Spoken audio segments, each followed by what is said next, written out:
European law enforcement officials say more than 200,000 cyber attack continues to claim victims across the globe, crippling many major business computer systems, all of which could have been prevented if businesses kept their Windows computers updated with the latest security patches. European law enforcement officials say more than 200,000 computers in 150 countries have been hit by this ransomware attack, which, as the name suggests, locks up computers until the owner pays a ransom. In this case, the hackers are asking for $300 in Bitcoin to set your computer free, and the longer you wait, the more you have to pay. After a week, the hackers threatened to permanently lock the computer's files. Authorities warn users not to pay the ransom, but it appears many already have. A source tells CNBC that about $50,000 in Bitcoin have been paid to the hackers as of Monday. Security researchers say there's no way to tell yet that paying the ransom will actually unlock the computer. According to a blog post by the cybersecurity firm Check Point, there's no way to tie a payment to the person making it, unlike how other ransomware typically works. The first wave of WannaCry victims included at least 16 state-run hospitals in the United Kingdom, putting patients' lives at risk. It hit phone companies like Telefonica, as well as delivery and transport companies FedEx and Germany's Deutsche Bahn. South America's LATAM Airlines also got snagged up in the malware. WannaCry is a particularly nasty computer worm. Its name is short for the malware WannaCrypt, also referred to as WannaCryptor and WannaDecryptor. If one computer catches it, say by taking the bait in a phishing email, it's going to spread to infect computers across a business network. And it's spreading on machines that are running old, unsupported, or unpatched versions of Windows. This vulnerability was exposed earlier this year, and Microsoft issued a patch. So if you update your computer, you're fine. But those hospitals attacked in the UK, yeah, that network has computers running Windows XP. Microsoft stopped supporting and patching Windows XP 3 years ago, but this attack was so bad, Microsoft released an emergency patch over the weekend for any businesses still using XP, even though we were all warned years ago that it wasn't safe to use anymore.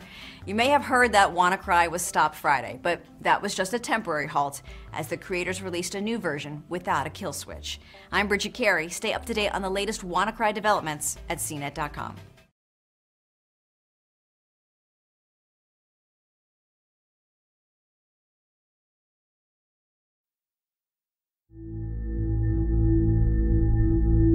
Laura, at this stage I can offer nothing more than my word. I am a senior government employee in the intelligence community. I hope you understand that contacting you is extremely high risk. For now, know that every border you cross, every purchase you make, every call you dial, every cell phone tower you pass, friend you keep, site you visit, and subject line you type is in the hands of a system whose reach is unlimited, but whose safeguards are not. In the end, if you publish the source material, I will likely be immediately implicated. I ask only that you ensure this information makes it home to the American public. Thank you, and be careful. Citizen 4. So I don't know anything about you. Okay, I work for, Sorry, I don't know your name. Oh, sorry. My name is Edward Snowden. I go by Ed. Edward Joseph Snowden's the full name.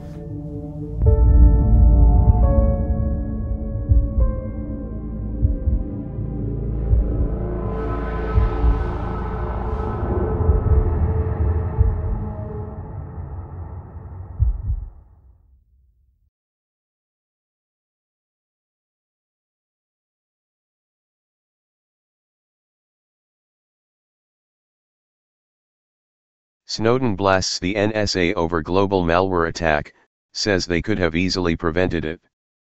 Just one day after US President Donald Trump signed an executive order designed to improve the country's national security against cybersecurity threats, nearly 100 countries, including the United States, were hit with a powerful ransomware cyber attack. An attack that former National Security Advisor contractor Edward Snowden is blaming on the NSA. It was the one of largest known cyber attacks in the history of the world and demanded frozen computers all across the globe buy Bitcoin and pay in Bitcoin to have their computers released. The attack, carried out on Friday, affected and infected computer systems all across the globe, hitting the UK's National Health Service the worst, according to some reports. It even affected the server which hosts the Free Thought Project's website. We experienced outages of over an hour before reverting back to our backup server in another part of the country. Hours after the attack, carried out by unknown assailants, Snowden said it all could have been prevented. Image, http://pixel.watch/qt7. In a series of tweets, Snowden attacked his former employer, pinning the burden of blame squarely on the backs of the NSA. Demonstrating the serious nature of the attacks, the whistleblower emphasized lives were on the line in the latest cyber attack. The tools used in this hack were released online last month and belonged to the NSA.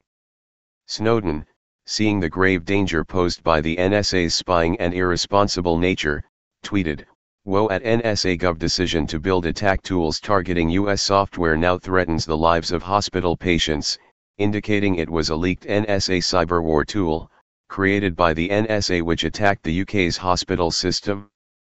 Pinning the blame on the NSA, he then tweeted, "Despite warnings, at NSA Gov built dangerous attack tools that could target Western software. Today we see the cost." Graham Cluley, a computer security expert, agrees with Snowden, saying, "The US intelligence agency found a security hole in Microsoft software and rather than doing the decent thing and contacting Microsoft they kept it to themselves and exploited it for the purposes of spying. Then they themselves got hacked. And it was at that point Microsoft thought, Jesus, we need to patch against this thing." Read more, 5 major revelations from Vault 7 the CIA and media do not want you to know. Still acting as the patriot he claims to be, Snowden then called on Congress to call the NSA to the carpet and demand they acknowledge, address, and shore up vulnerabilities in other systems. He said in a tweet, "In light of today's attack, Congress needs to be asking at NSA if it knows of any other vulnerabilities in software used in our hospitals." Not mincing words, the whistleblower who some have called a traitor tweeted, "If at NSA Gov had privately disclosed the flaw used to attack hospitals when they found it, not when they lost it, this may not have happened." The blame, according to Snowden, lies within the NSA and could have been prevented. He elaborated in his follow-up tweet. The former NSA contractor said the government agency should have approached the hospital systems privately and revealed the Microsoft Windows vulnerability years ago, instead of letting the tool fall into the wrong hands and jeopardize lives. He tweeted, "This is a special case. Had at NSA Gov disclosed the vulnerability when they discovered it, hospitals would have had years not months to prepare." While it's true that Microsoft is no longer providing updates and patches to its Windows XP platform, Snowden implied the security agency had a fiduciary responsibility to shore up any and all known vulnerabilities within XP. He tweeted, "If NSA builds a weapon to attack Windows XP which Microsoft refuses to patches and it falls into enemy hands, should NSA write a patch?" Some might say Snowden's last suggestion makes a lot of sense. Microsoft could have continued support for its aging platform, but when it didn't, the NSA could have stepped in and provided such a security patch. Or, at the very least, informed people of the flaw. Read more, Edward Snowden develops phone case to alert users if their data is being compromised. Once again, Snowden's words appear to haunt his former employer. In the ground-shaking documentary, Citizen 4, 2014, Snowden went on camera to tell the world just how powerful the NSA's systems were, and to warn all Americans and world citizens alike of the dangers of cyber warfare. Only now is the world beginning to see, arguably, just how true his predictions would become. The switch has been flipped and the world is at war. The only problem is, no one knows precisely who is pulling the switches. But according to Snowden, the NSA knows how to fix it. Hey Charlotte County, this is Charlotte County COPWATCH, and I wanted to explain what fair use is. You can use pieces of news articles if you're doing it for news reporting, you have commentary, and you're doing it for education purposes. So that's what fair use is, as you can see right here. Another reason why I wanted to make this video is to let you know I have just joined with Patreon. A nice thing with Patreon, I make no money on YouTube. They took the money away years ago, and so this is another way to give, and it's a nice thing too because you can give monthly. You can give $1, $5, $10, whatever. I do 4 to 5 hours a day on trying to wake the sheeple up on how corrupt it is and different ways that you can fight the corruption. So Patreon is a way that you can do it, and then of course the old way is still there. Donate to Sheriff County COPWATCH with PayPal or credit card. So keep that in mind. 4 to 5 hours a day. I make no money, but the corruption happened to me and I'm sick of it, so I'm trying to wake people up. But my wife would love it if if we could get some help out there. There's 47,000 subscribers. Just think if each one of you subscribers just gave let's say actually yes, $1 a month. 47,000 subscribers gave $1 a month.